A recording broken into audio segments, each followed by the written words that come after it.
New tonight, coming in within just the last couple of hours, 2 women are behind bars after an alleged child abduction in Benton County.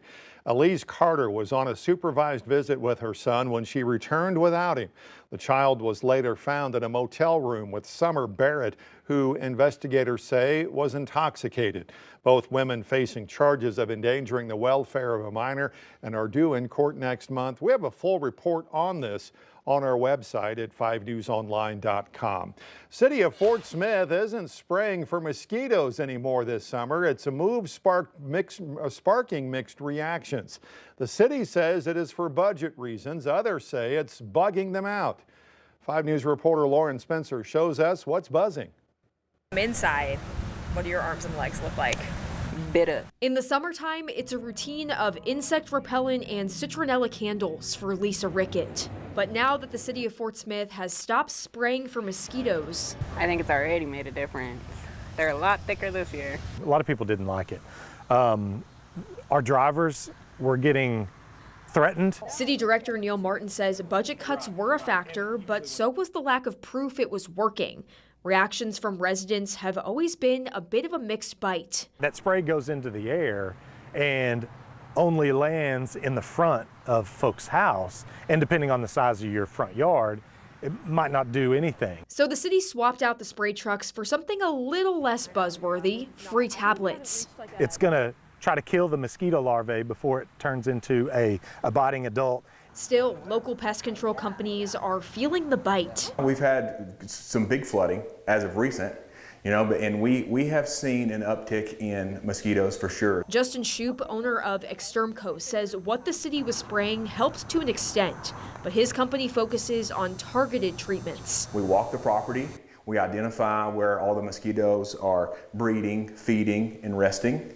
We identify all that, and then we treat the water with a larvicide. It absolutely works. So, I mean, once they see the difference between what the city does or if they're doing nothing, and then have a professional come out, you will see a significant decrease in mosquitoes. Until then, families like Lisa's are stocking up on sprays, candles, and patience. It's hard for us to do barbecues and things like that because of the mosquitoes. In Fort Smith, covering news where you live, Lauren Spencer, 5 News.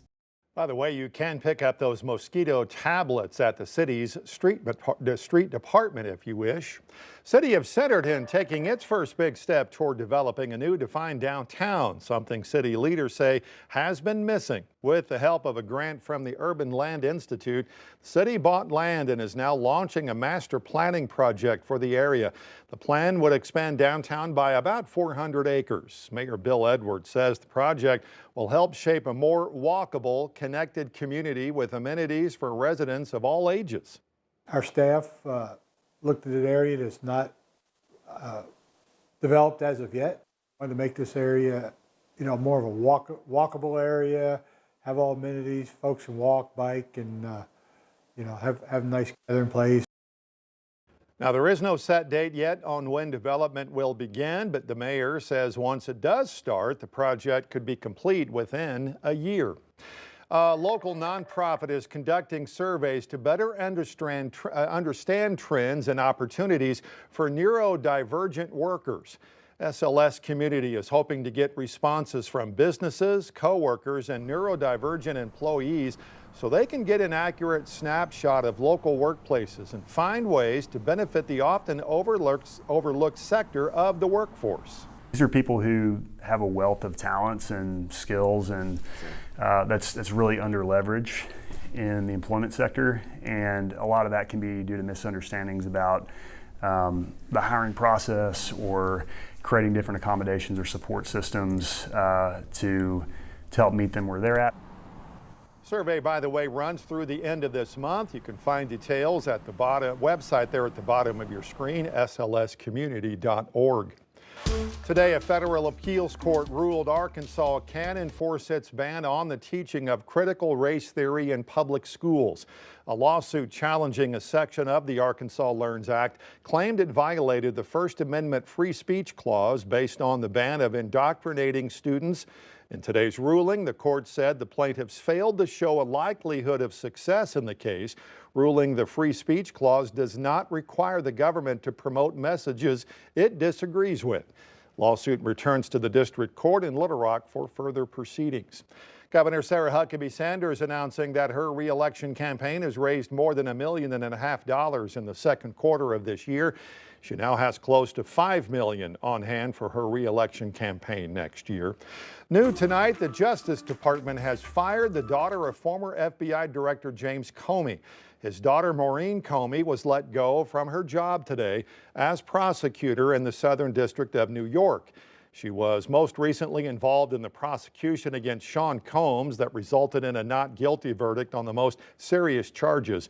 She also worked on the Jeffrey Epstein case in 2019 before his suicide in a Manhattan jail cell. The reason for her firing, though, was not announced. Members of Congress and Wall Street watching the White House closely as the fate of Federal Reserve Chair Jerome Powell hangs in the air. Erica Brown tells us the president says he's discussed firing the chairman with lawmakers. During a White House meeting with the Crown Prince and Prime Minister of Bahrain, President Trump confirmed CBS News reporting that he discussed firing Federal Reserve Chairman Jerome Powell with Republican lawmakers Tuesday. I talked about the concept of fire him. I said, what do you think? Almost every one of them said I should. The president has been critical of Powell for weeks for not lowering interest rates and expressed concern to reporters about his job performance, taking aim at a $2.5 billion renovation underway at the Federal Reserve. I think he's terrible. I think he's a total stiff. But the one thing I would have never guessed is that he would be spending $2.5 billion to build a little extension onto the Fed. Still, the president says he is not planning to fire Powell, and a federal law says the Fed chair can only be removed for cause.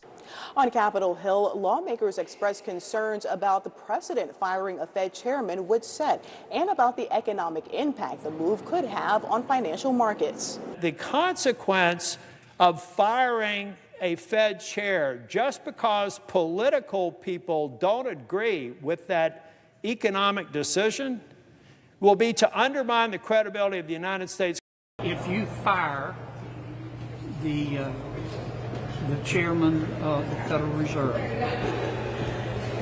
you will see the stock market crash.